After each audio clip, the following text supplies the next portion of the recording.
반갑습니다. 잘 오셨습니다. 오늘 말씀 사사기 20장 26절에서 28절까지 말씀입니다. 구약성경 사사기 20장 26절에서 28절까지 우리 세 절 말씀인데요. 제가 한 절, 여러분들이 한 절, 그리고 마지막 절을 함께 우리 봉독하겠습니다. 이에 온 이스라엘 자손 모든 백성이 올라가 베델에 이르러 울며 거기서 여호와 앞에 앉아서 그날이 저물도록 금식하고 번제와 화목제를 여호와 앞에 드리고 이스라엘 자손이 여호와께 물으니라. 그때에는 하나님의 언약궤가 거기에 있고, 함께 읽겠습니다. 아론의 손자인 엘르아살의 아들 비느하스가 그 앞에 모시고 섰더라. 이스라엘 자손이 여쭈기를 우리가 다시 나아가 내 형제 베냐민 자손과 싸우리이까 말리이까 하니 여호와께서 이르시되 올라가라. 내일은 내가 그를 내 손에 넘겨주리라 하시는지라. 아멘. 오늘은 우리 사사기의 마지막 시간입니다. 오늘 말씀의 제목은 신앙이 만드는 상식, 신앙이 만드는 상식이라는 제목으로 여러분들과 함께 하나님 말씀 나누려고 합니다. 신앙이 하는 일들 중에 여러 가지가 있겠지만, 신앙이 우리에게, 사람들에게 하는 중요한 일 중에 하나는 상식을 갖추는 사람이 되게 하는 것입니다. 신앙은 상식 있는 사람이 되게 합니다. 이 국립국어원의 정의에 따르면 이 상식, 커먼 센스라는 것은 사람들이 보통 알고 있거나 알아야 하는 지식, 또 일반적인 이해력이나 판단력, 그리고 사리 분별 등을 말한다라고 그렇게 정의가 되어 있습니다. 이 세상 사람들이 함께 이 세상을 살아가기 위해서 알아야 하는 지식들, 그리고 서로 알고 지켜야 하는 예의들, 그리고 그 사이에서 이루어져야 하는 판단들, 사리를 분별하는 것들이 바로 상식의 정의라는 것입니다. 이 상식을 잘 생각을 해보면, 그런데 이 상식이란 보통 나를 위해서가 아니라 남을 위해서 필요한 것이라는 것을 알게 됩니다.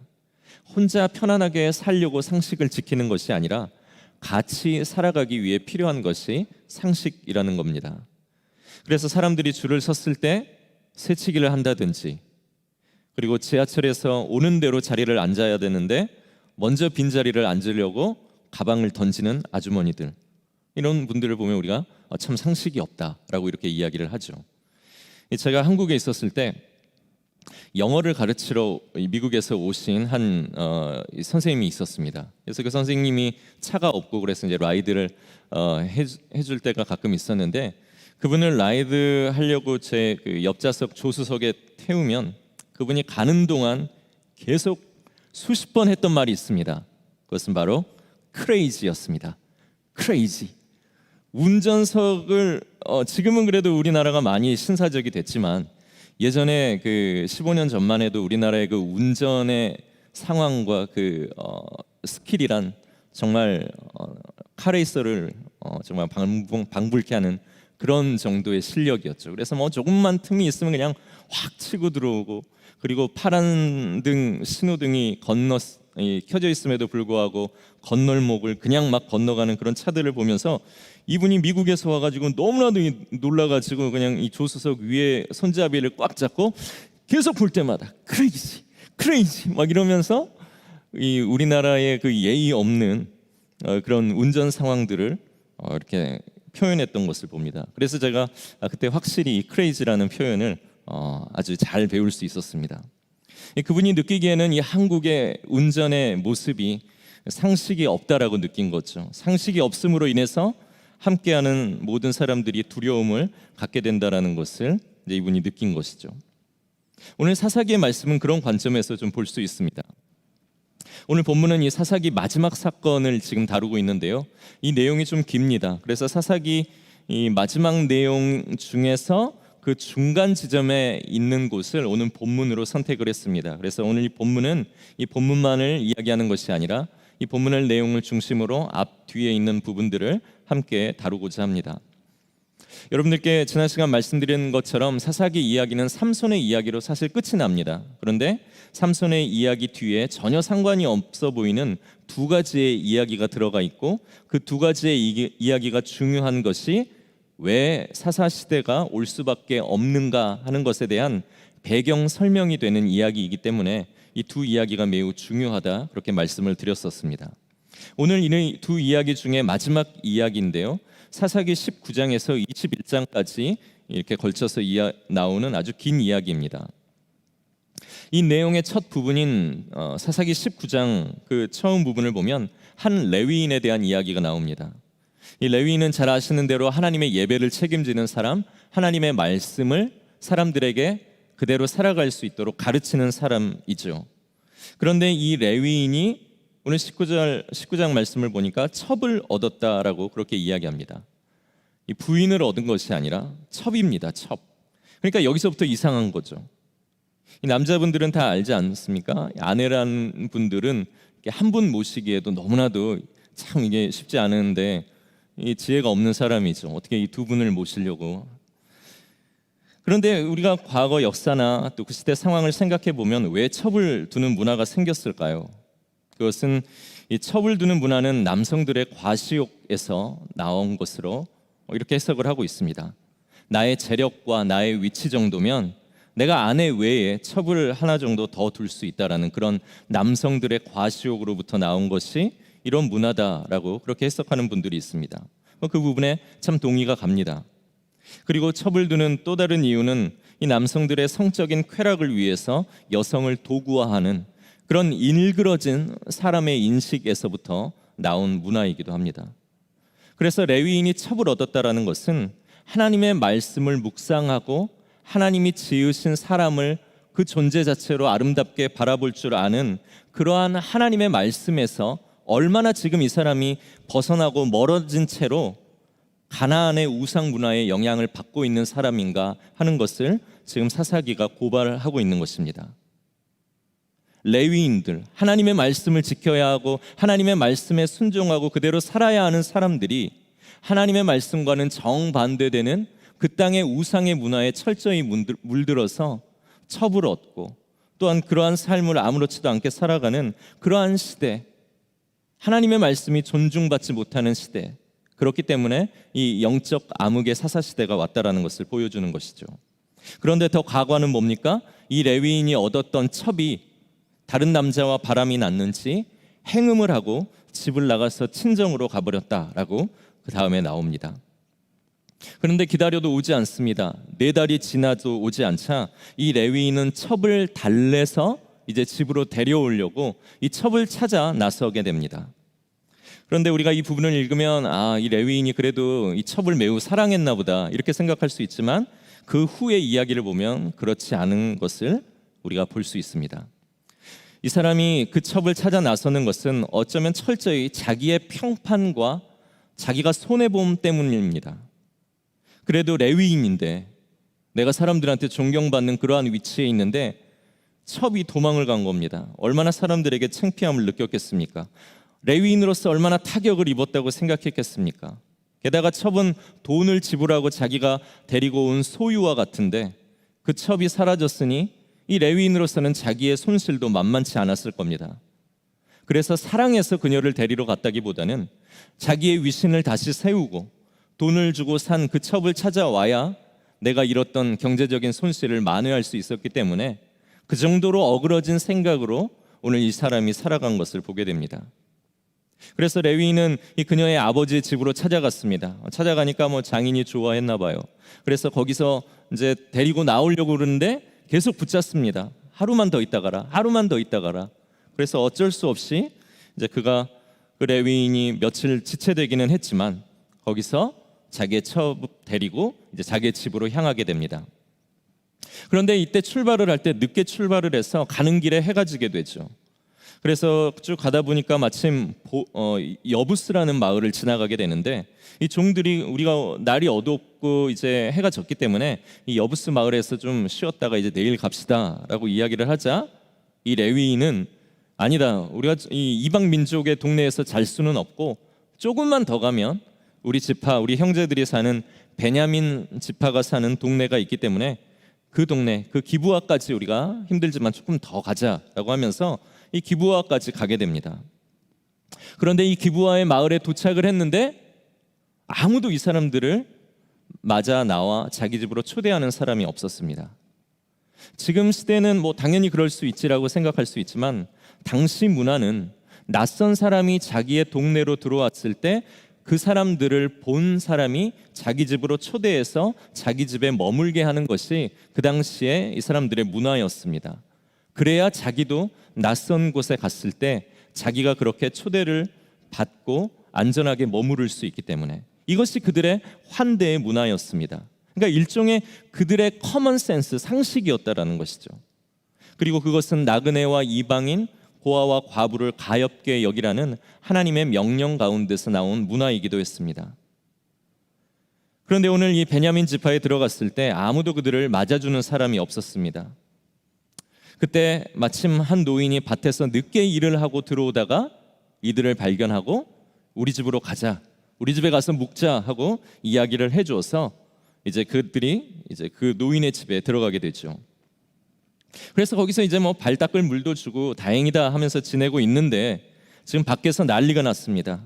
알고 봤더니 그 지역에 살고 있던 그 불량한 악한 사람들이 몰려와 가지고 지금 그 집에 들어온 레위인 남자를 내놓으라는 겁니다. 왜 내놓으라는가 보았더니 그 레위인과 성관계를 갖겠다라고 하면서 그 지역에 사는 불량한 사람들이 이 집에 찾아와서 이 집을 둘러 에워싼 겁니다. 이 완전히 상식이 사라진 그런 마을의 상황인 거죠. 일부러 이방 동네에 가지 않고 그래도 하나님을 아는 자기 형제의 동네, 베냐민 지파의 사람의 동네에 왔음에도 불구하고 이 베냐민 지파가 하나님의 선택받은 민족임에도 불구하고 그들 가운데서 하나님의 말씀과 상식이 얼마나 사라져 버렸는지 그 지역의 사람들이 찾아와서 불량하게 하는 소리가 네 집에 들어간 그 남자와 우리가 성적인 관계를 가져야 되겠으니 그를 끌어내라라고 그렇게 이야기한 겁니다. 이 나그네를 환대하지 않는 마을, 남자와 성관계를 갖겠다는 동네의 악한 장정들, 이 인간으로서 가져야 할 상식이 전부 사라진 그러한 모습을 오늘 보여주는 것입니다. 그런데 더 과거는 뭡니까? 그 노인이 자기 집에 찾아온 그 불량한 사람들의 마음을 달래기 위해서 이 남자는 건드리지 마라, 이게 악한 거다라고 하면서 나에게 처녀 딸이 있으니까, 그리고 이 사람의 첩이 있으니까 너희들이 내가 그거 내줄 테니까 너희들 마음대로 해라 라고 이야기하는 겁니다. 그랬더니 이 동네 악한 그 남자들이 뭐라 그럽니까? 여자 필요 없다, 남자 내놔라 라고 이야기하는 것이죠. 그러면서 난동을 부리자 이 레위인이 더 큰 일이 생기기 전에 자기의 첩을 붙잡아 가지고 그 사람들에게 내줍니다. 그리고 문을 닫습니다. 이 충격적이죠. 어떻게 동물의 세계도 이럴 수 있을까라는 그러한 생각이 듭니다. 레위인이 첩을 사랑했기 때문에 찾아가서 데려온 것이 아니라는 것을 오늘 이 본문이 확실히 우리에게 증명을 해주는 것이죠. 그래서 그 첩은 어떻습니까? 새벽까지 남자들에게 성적인 폭행을 당하고 풀려나 돌아와서 그 노인 집으로 겨우 걸어왔고 그리고 그 집 앞에서 비참하게 죽게 됩니다. 레위인은 아침에 일어나서 그 문 앞에 그 여인의 두 손이 문지방에 걸려 있는 것을 보고 이제 빨리 집으로 가자라고 이렇게 참 무정하게 재촉을 하죠. 그러나 알고 보니 그녀가 죽었다는 것을 발견하게 됩니다. 그러나 이 레위인이 그것 때문에 슬퍼했다든지 이것 때문에 분노했다든지 하는 그러한 성경의 기록은 없습니다. 레위인에게 철저히 한 사람이란 자기의 성적인 욕망을 해결하는 대상이었고 자기의 안위를 위해서 그저 한 인간이라는 존재를 던져줄 수 있는 그런 잔인한 사람이 되었다라는 것을 우리에게 보여주고 있는 것입니다. 그리고 그 레위인이 화났던 것은 무엇입니까? 자기의 첩을 이렇게 했다라는 것이 화난 게 아니라 자기가 가지고 있는 손실에 대한 그런 분함이 있었는지 성경에서 아주 가장 끔찍하다라고 이야기할 수 있는 그러한 사건이 여기서 일어나죠. 그 첩을 데리고 와서 12조각을 낸 후에 그 12조각을 이스라엘의 지파에게 모두 전달을 합니다. 그리고 그것을 받은 이스라엘이 완전히 충격에 빠지죠. 그리고 이 레위 사람들의 말을 다 들은 이 이스라엘 사람들은 이 베냐민 지파를 가만히 두지 않겠다라고 결의하고 나머지 모든 지파가 모이게 됩니다. 그 수가 40만 명이나 되었습니다. 그러자 이 베냐민 지파에서도 이 소식을 듣게 됩니다. 이제 우리를 치러 이스라엘 사람들이 몰려올 것이다. 그래서 베냐민 지파도 이들과 함께 맞서 싸우려고 사람 2만 6천 명을 모으고, 그들이 서로는 한때 형제였지만, 한 이스라엘이었지만 형제끼리 서로 싸우고 죽이는 그런 비극적인 전쟁이 일어나게 됩니다. 그래서 완전히 이 베냐민을 처참하게 살육하고 죽인 그 결과로 베냐민 지파라는 이 존재가 완전히 사라질 위기에 처하게 되는 것이 오늘 이 사사기에서 보여주는 끔찍한 비극의 모습입니다. 그 전쟁을 하러 모인 사람들이 이제 하나님께 묻는 겁니다. 저 베냐민 지파를 치러 누가 먼저 올라가야 되겠습니까? 어느 지파가 먼저 올라가야 되겠습니까? 그때 하나님은 유다가 먼저 올라가라라고 말씀을 하십니다. 그리고 유다 지파가 베냐민 지파와 전쟁을 하려고 올라갔는데 수적으로도 우세하고 그리고 훨씬 더 이길 만한 가능성이 많았지만 베냐민 지파에게 졌습니다. 악한 베냐민 지파를 벌하려고 하나님의 허락도 받고 전쟁을 하러 올라갔는데도 이 사람들은 이상하게 2번이나 지게 됩니다. 그러자 막 날이 저물도록 막 하나님 앞에서 울면서 하나님께 기도하며 또 묻습니다. 정말 하나님, 베냐민을 우리가 치러 가야 되겠습니까? 정말 우리가 가도 되겠습니까? 라고 묻자 하나님은 올라가라 라고 말씀하십니다. 그리고 또 올라갔는데 그 결과 많은 사람들이 거기서 또 패하고 많은 사람들이 죽고 전쟁에서 지고 내려오게 됩니다. 그리고 서로 대치하면서 이제 싸울 때에 오늘 읽은 본문의 말씀이 나오는 겁니다. 우리가 기도가 부족했나? 우리가 뭐가 부족해서 하나님이 올라가라고 했음에도 불구하고 지는 것이지? 라고 하면서 오늘 26절 말씀에 뭐라고 합니까? 더 슬피 울고 더 처참하게 울면서 하나님 앞에서 땡깡을 부리는 거죠. 날이 저물도록 이번에는 금식까지 하면서 번제와 화목제, 막 이제는 제사를 더 하나님이 기뻐하실까 하고서 그걸 드리면서 하나님의 성막에 있는 언약궤까지 가지고 와서 하나님이 그 언약궤에 계시다고 하니까 자기들의 전쟁의 승리를 위해서 하나님을 자기들의 전쟁터로 데려온 겁니다. 그리고 28절에는 아론의 손자 엘르아살, 그의 아들 비느하스까지 대제사장까지 이제는 모시고 와서 하나님께서 이 정도로 우리가 했으면 이번에는 우리를 이기게 하시겠지, 이번에는 우리에게 골탕 먹이는 대답이 아니라 진짜 하나님의 대답을 우리에게 승리라고 말하며 들려주시겠지라고 하면서 그들이 이제 하나님께 물어보는 겁니다. 여러분, 이 모든 상황들을 보면서 무엇을 느끼십니까? 저는 이 말씀을 읽을 때에 이들의 신앙이 완전히 상식을 벗어났구나 하는 것을 느끼게 됩니다. 사사시대 그 영적인 암흑의 세상, 이렇게 비참하고도 인격이 몰살당하며 한 사람이 사람으로 존중받지 못하는 이런 비상식적인 일들이 왜 일어나게 되었는가? 그것은 오늘 이 사사기의 말씀을 통해 그들이 하나님을 대하는 태도가 상식에서 벗어났기 때문에 그들의 사회 가운데에 이런 상상하지 못할 정도로 끔찍하고 안타까운 일들이 일어나게 된 것이다 라고 그 원인을 오늘 진단하고 보여주는 것입니다. 여러분, 이스라엘 백성들이 베냐민을 치러 자기의 형제를 죽이려 누가 먼저 올라가야 합니까? 라고 하나님께 묻는 이 기도가 상식적입니까? 그리고 자기네 형제를 죽이라고 유다 지파를 먼저 하나님이 올라가라고 했다라는 그걸 듣고 우리 형제를 죽이는데 유다 지파가 먼저 올라가야 되겠구나 하고 그 말씀에 순종하려는 그들의 순종이 상식적입니까? 사사기를 시작할 때 사사기 1장 1절에서 2절까지를 보면 이런 말씀이 나옵니다. 우리 1절과 2절 말씀이 있는데요, 여호수아가 죽은 후에 이스라엘 자손이 여호와께 여쭈어 이르되 우리 가운데 누가 먼저 올라가 가나안 족속과 싸우리이까? 여호와께서 이르시되 유다가 올라갈지니라. 보라, 내가 이 땅을 그의 손에 넘겨주었노라 하시니라. 그들이 하나님의 명령에 순종하기 위해서, 악한 적들과 싸우기 위해서 그들이 처음 하나님께 묻고 기도했습니다. 그리고 그때 하나님은 유다 지파가 먼저 올라가야 될 것이다 라고 말씀하시면서 하나님의 뜻을 유다 지파를 통해 처음 이루어 가셨습니다.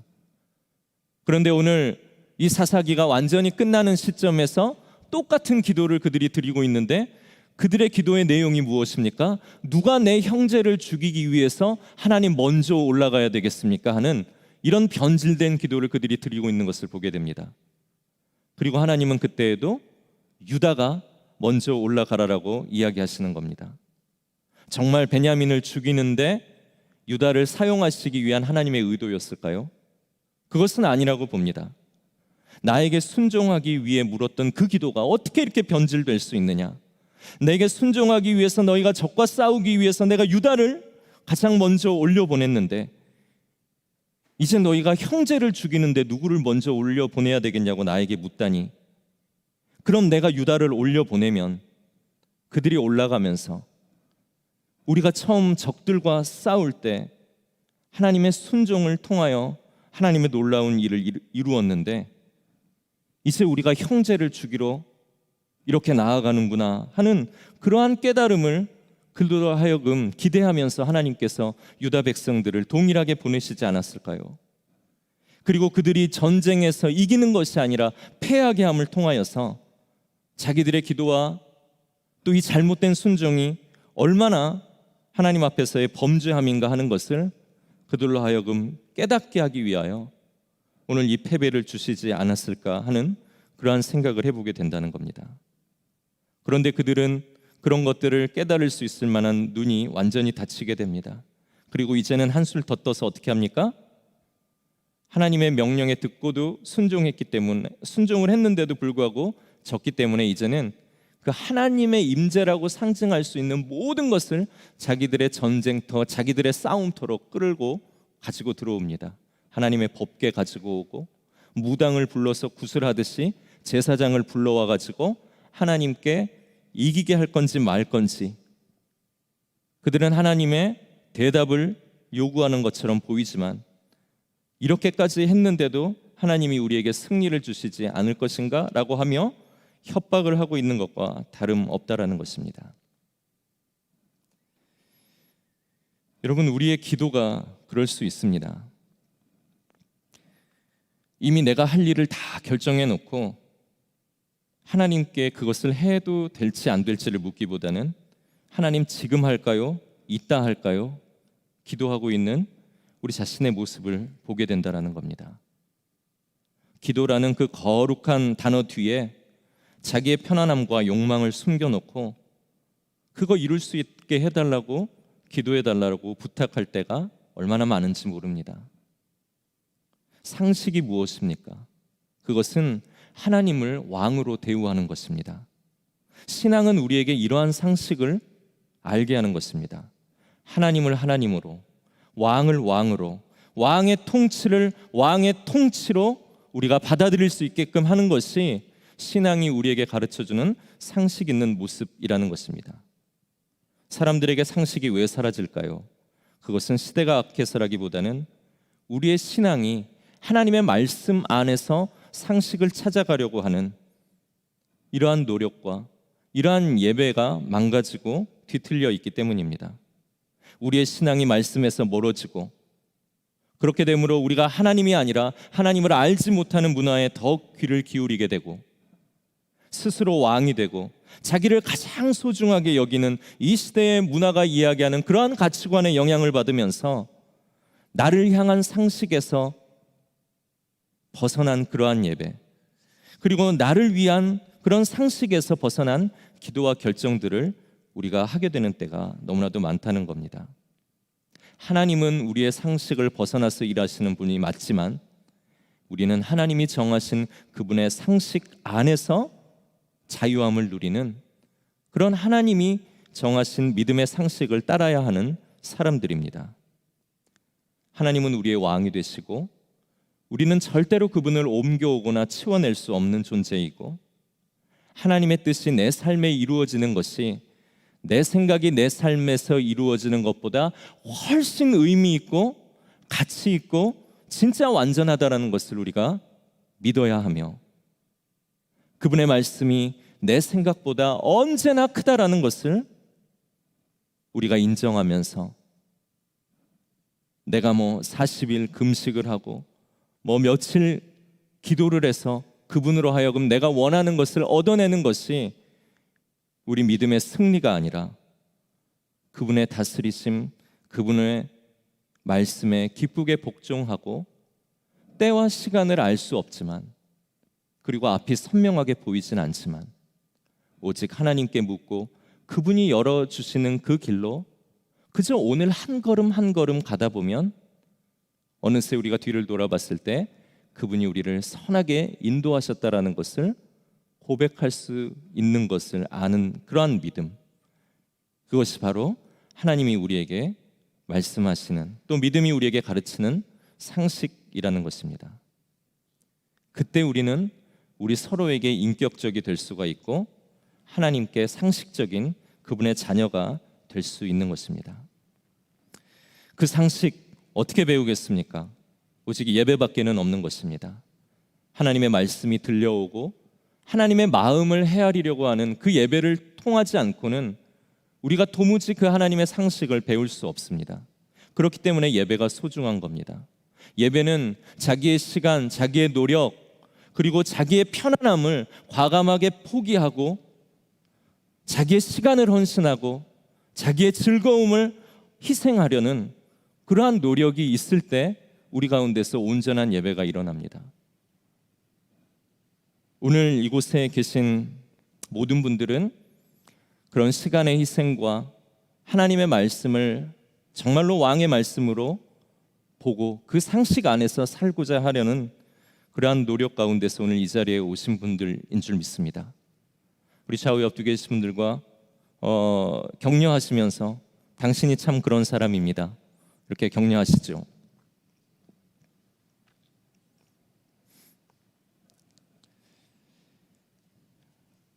오늘 예배를 통해서 우리는 하나님에 대한 상식을 배울 수 있습니다. 말씀이 우리에게 가르치려는, 그래서 참으로 인간답게 사는 것이 무엇인가, 참으로 하나님의 사람답게 사는 것이 무엇인가를 오늘 예배를 통해서 배우기 때문에 예배가 소중한 것입니다. 그냥 우리끼리 많이 나와야 좋고 많이 나와야 우리 교회가 부흥한 것 같아서 예배가 중요한 것이 아니라 하나님을 배울 수 있는 길은 예배밖에는 없는 것입니다. 그리고 또한 예배를 통해 상식을 배우고, 두 번째는 믿음의 선배들을 통해서 우리가 상식을 배우게 됩니다. 오늘 우리 앞을 걸어갔던 수많은 우리에게 모본이 되었던 믿음의 선배들이 있습니다. 오늘 그 사람들을 오늘 이 버지니아 펠로우십 가운데서 하나님은 또한 세워놓으셨습니다. 그리고 그들에게 직분을 주시고 또 여러 역할들을 맡기심으로 그냥 교회의 행정적인 일들을 해나가는 것이 아니라 우리 뒤를 따라오는 믿음이 연약한 자들이 나의 모습을 보고 하나님의 상식이 무엇인가를 그들로 하여금 배울 수 있도록 우리를 세우셨다라는 것이죠. 그래서 우리가 해야 할 일은 철저히 하나님의 상식 안에 살아가는 것이 무엇인가를 우리 믿음의 후배들에게 보여주는 그 일, 그 역할들을 잘 감당하는 사람들이 되어야 한다는 겁니다. 이제 말씀을 정리합니다. 오늘 이 사사기의 배경이 되는 두 이야기가요, 잘 들여다보면 모두가 레위인과 관련이 있습니다. 사사기의 배경이 되는 영적인 암흑의 상황이 온 이유가 두 개 다 레위인과 관련이 있다는 거예요. 처음 우리가 지난 시간에 보았던 것은 무엇입니까? 레위인이 한 집안의 하나님을 위한 제사장이 아니라 한 집안의 제사장이 되어버리고, 그 한 집안의 제사장이 된 레위인이 더 큰 사람들을, 더 큰 무리들을 가서 섬길 수 있다라는 그러한 그 요구에 유혹받고 그 자리를 떠나서 더 큰 사람들이 있는 곳으로 가게 되면서 오늘 모든 것들이 엉망진창이 되는 그러한 영적인 상황들을 보여준다는 것입니다. 그리고 두 번째는 뭡니까? 오늘도 제사장과 관련은 있는 이야기인데, 제사장이 말씀의 자리를 떠나고 그렇게 되므로 그가 첩을 두고 그 첩이 행음을 하고 그녀를 물건 취급하고 그렇게 함으로써 형제들을 죽이는 그러한 비상식적인 모습의 단초를 제공한 사람이 말씀을 떠난 레위인들의 삶 때문이라는 것을 보여주고 있는 것입니다. 그래서 오늘 이야기는 무엇입니까? 이 영적인 암흑이 철저히 말씀을 떠나갔던 사람들, 그리고 말씀을 가르쳐야 할 사람들의 그 역할들을 제대로 감당하지 못함 때문에 이러한 모습들이 일어났다는 것입니다. 그렇다고 해서 여러분들이 목사님만 막 머릿속에 떠올릴 필요 없습니다. 아, 목사님이 잘해야지. 역시 목사님 때문이었어. 다 목사님 잘못이야. 그렇지만 우리 신약 시대로 넘어오면 우리 모두를 하나님께서 왕 같은 제사장으로 세우시죠. 여러분들을 레위인으로 세워 자녀들 앞에 두고 그 자녀들이 여러분들의 모습을 배우고 따라오게 하려고 하나님의 상식을 가르칠 수 있는 사람들로 세우신 것입니다. 그리고 교회 안에서는 교역자가 그러한 역할들을 감당하고, 또한 우리 교사 선생님들이 그러한 역할들을 감당하기 위해 하나님께서 세우시고, 또 예배팀, 찬양팀들을 또한 세우심으로 하나님께서 또한 하나님을 기뻐하는 그런 찬양하는 사람들의 모습을 보게 하시고, 안내로 또 여러 가지 많은 부장과 팀장으로, 또한 우리 장로님과 권사님들로 세우시면서 오늘 이러한 모든 사람들이 함께 연합하여서 오늘 주님의 말씀을 지켜나가는 하나님의 상식을 아는 사람들 되게 하셨다라는 것입니다. 오늘 그 일을 위하여서 오늘 이 교회를 하나님께서 이 마지막 세대 가운데 이 땅에 심겨 놓으셨습니다. 오직 예배를 하는 공동체는 교회밖에 없고, 오늘 상식이 없는 시대에 하나님의 상식을 전하며 보여줄 수 있는 유일한 소망도 오직 교회밖에는 없습니다. 이제 우리에게 남은 시간, 남은 여생 무엇을 위해 살아야 하겠습니까? 어떠한 것을 위해 우리가 힘을 쏟아야 하겠습니까? 바로 이 일입니다.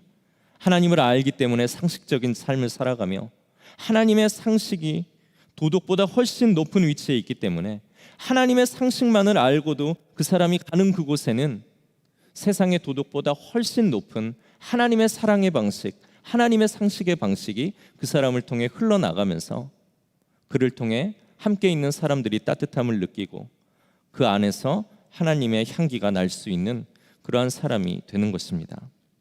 그리고 그것을 하며 살아가는 것이 얼마나 즐거운가를 또 우리가 함께 누리면서 또 나누면서 우리의 남은 평생을 살아가는 것, 그것이 오늘 이 사사기를 마치며 오늘 우리가 결단해야 할 이야기이고 내용이라고 믿습니다.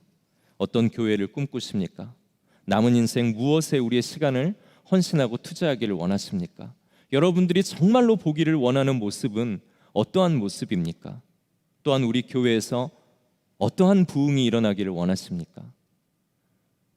부탁하기는 오늘 정말로 이 교회를 위해서 무릎 꿇고 기도하시는 여러분들이 우리의 삶을 통해 하나님이 왕 되심을 이 교회 가운데 드러내고 보여주는 것을 인생의 목표로 삼고, 내 마음대로 살고 싶지만 나를 뒤따라오는 많은 또 신앙의 후배들을 기억하면서 그 후배들에게 정말로 하나님의 상식 안에 살아가며 그것을 기쁨으로 즐거워했던 한 사람의 좋은 모델들이 여러분들이 되어주시기를 간절히 소망하고, 또한 우리가 함께 그 꿈을 꾸며 나아갈 수 있는 저와 여러분들이 되었으면 좋겠습니다.